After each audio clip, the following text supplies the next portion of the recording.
किसी गलतफहमी में ना रहना। अस्सलाम वालेकुम वरहमतुल्लाहि वबरकातुहू।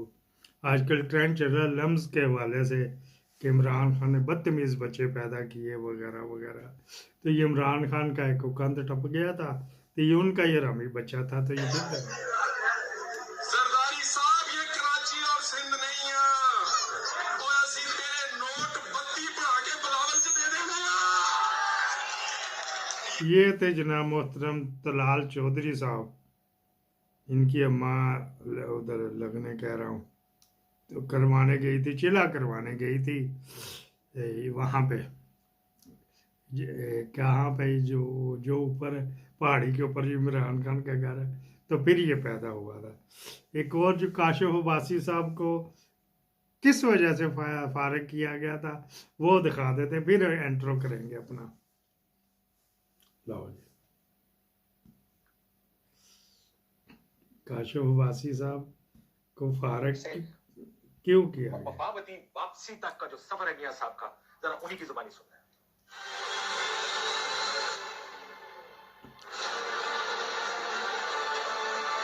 अगर मज़ाहमत होगी तो मुफावत होगी। Power talks to power.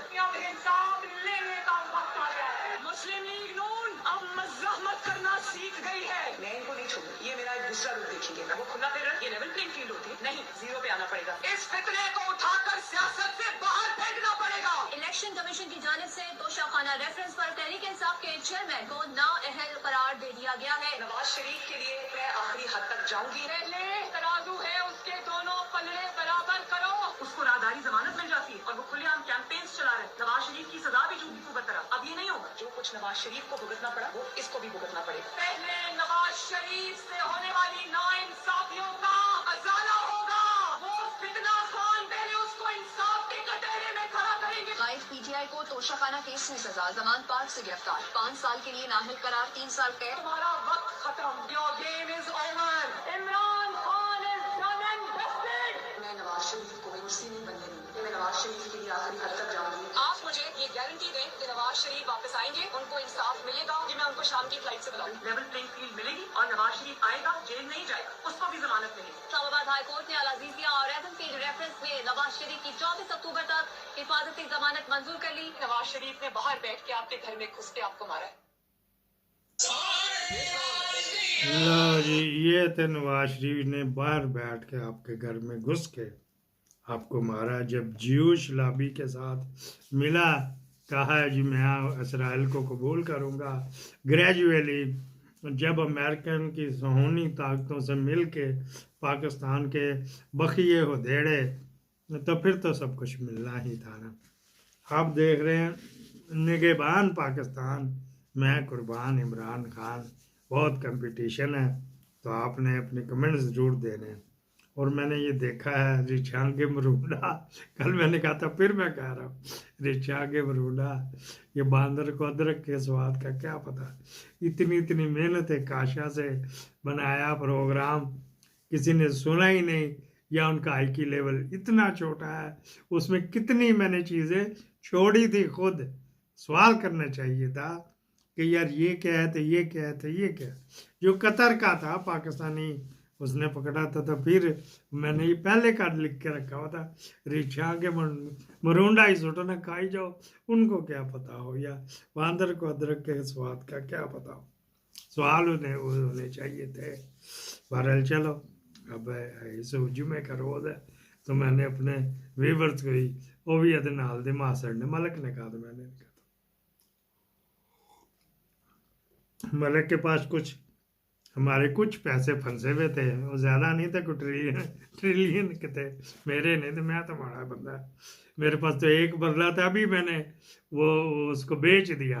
Patiala हमारा भाइयों का पटियाला था, तो उसमें एक लतीफ़ा था हमारी पर्सनल जायदाद में। तो मैंने मुजफ्फर कमांडो को कहा कि यार उधर एक कब्र बना दे, मेरी ऊपर कतबा भी लगा दे, डेट और डेथ छोड़ देना, बाकी सब कुछ लिख दे। तो जैसे मेरा डब्बा आए तो वो डबा के तो मिट्टी शिट्टी डाल देना। कोई नमाजू पढ़े ना पढ़े जनाजा कोई बात नहीं, जिसकी वजह से मेरे ख़ानदान में सरसमाईगी फैल गई थी।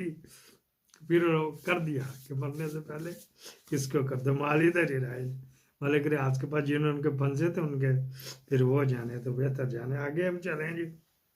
रिचा के मरूडा शाह महमूद कुरैशी का कह रहे थे दाखिल कर दिया, अभी नहीं किया।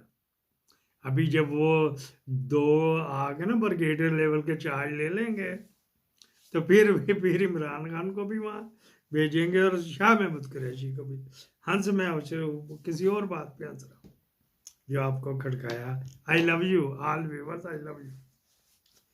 एक और बात कर लेते हैं। सुलेमान शहबाज और हमजा और मरियम और इनकी चारों के गुफ्तगू मुनाफक तरीन है, चारों मुनाफक, नवाज शरीफ शहबाज शरीफ भी। भाई जिसको ये देना दो, बाहर जाके लड़ाई झगड़े तो होने ही होने, मीसनी अंग न केस वट के तो ये करते हैं, गूंगी आ होते मंजावी ना आ होते, मंजावी ना हलावे।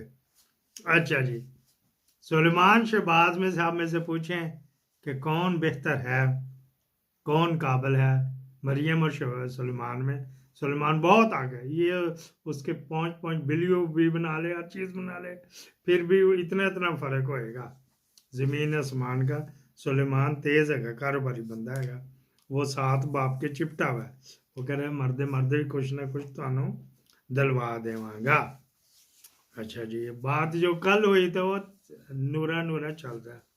कहीं दलेर होता तो फिर था ना, जब मैं वह हयात के साथ रंग रलियां मनाते हुए वो फिल्म उनके पास पड़ी हुई, तो अलवी क्या कर सकता है? अवार्ड भी दे दिया, ये वो।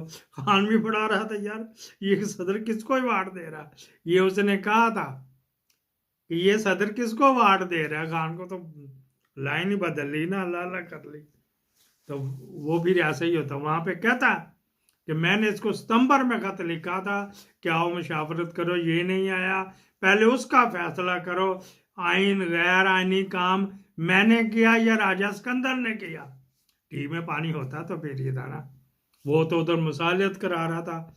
एक बात हो गई, बस पेड़ हो गया। इतनी सी बात, निक्की सी, वो अनपढ़ जाहिल तरीन बंदा कह गया था, शौकत तरीन ही जाहिल तरीन। 12 अगस्त पिछले महीने, पिछले साल, इसी साल 12 अगस्त असेंबली टूटने के बाद जो आया था, उसने कहा था इलेक्शन होंगे फरवरी, 15 फरवरी के ऊपर नीचे। आई 11 फरवरी तारीख, उसने ये 5 सेकंड में ये बात खत्म कर दी थी। किसी को समझ ही नहीं आई कि वही जब उन्होंने करना था तो अरेंजमेंट पहले किए हुए हैं नदीम भाई जान ने। अच्छा जी, वो जो था काजी समी इब्राहिम, इसकी तारीफें कर रहा और किस चीज़ का तारीफें, वो तो हज मास्टर वाइस था। कौन बंदा था जो वहां पे बैठा होता, नदीम भाई का मैसेज चिट्ठों पे लिख के वाया उसके, वो जो कुर्सियां आगे पीछे करते हैं, पीएन कह लो, बॉडी गार्ड कह लो, सिक्योरिटी गार्ड कह लो, उसका वो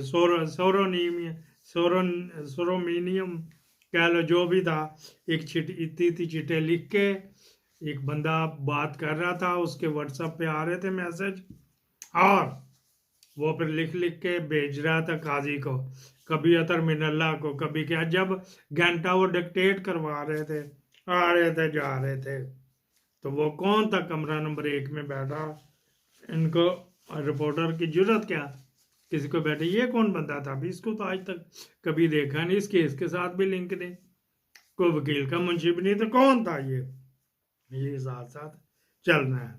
अब उसने की था जी, वो मुर्दे नाल इतना सा नाखून उतार दिया, मुर्दा होला नहीं हुंदा। वो 8 तारीख दे दी। वो भाई कहता मैं नहीं तारीख देता, मैंने इसको बुलाया था, ये नहीं आया, अब ये जाने तो वो आप जानो। तारीख पुरानी मरदमशुमारी से होएगी और 6 नवंबर को होएगी, ये लिख के दे देता। पर करे कौन? जब रंगलियां मनाओगे, फिल्में बनेंगी, तो फिर इस तरह ही होएगा ये जो हो रहा है। तो ये मैंने कहा था मैं इसको कर दूं। एक अखीर पे बात और कर लेते हैं। साका डॉलर, वो IMF की है, ये सारा IMF को भी दिखावा तो खूब चल रहा है ना। साका डॉलर क्यों मिल रहा है जा जाके फाइनेंस मिनिस्ट्री को? वो तो पढ़े लिखे बंदे हैं, उनको पता। ये मोहतरमा शमशाद अख्तर साहिबा, पहले लोग इसको बंदा ही समझते रहे थे। इसको चाहिए कि साके डॉलर को रोके। वो इस वजह से कि ये बेचता, अच्छा हम पेट्रोल महंगा करेंगे, फिर ये पेट्रोलियम वाले को कहेगा मैंने खर्चा ला, फलां महीने पेट्रोल महंगा होना, फलां महीने गैस एलपीजी महंगी होगी, फलां महीने हमने एलपीजी कार्गो रोक देना है, फलां महीने हमने सीमेंट का बढ़ाना है। सारी सीक्रेसी इसके पास आएगी तो ये आगे देगा। तो वैसे तो मैंने आपको फाइनेंस सेक्रेटरी बड़े आराम से, हाँ, डेली ये ले जाता है, तो इसको रोकना चाहिए। तो नवाज शरीफ ने, मैं वज़ीर अहमद न जाओ, मियाँ साहब जाओ, डॉलर साहब, डॉक्टर साहब, डाकू साहब जाओ, उन्होंने समझाओ, अपनी पसंद का बजट बनवाओ। बजट क्या बनना, IMF के साथ जो मुआहदे होने, फिर अगली किस्त आनी है, तो उसको जो पैरामीटर दिए जाएंगे कि हमने फिलहाल टेम्परेरी रिलीफ दिया है, जैसे इलेक्शन हो जाएंगे फिर कान पर चाकू करेंगे, वगैरह वगैरह। ये तो होगी बात इस तरह की। तो इसको रोकना चाहिए। पाकिस्तान जिंदाबाद, रिछा के मंडू मरूंडा।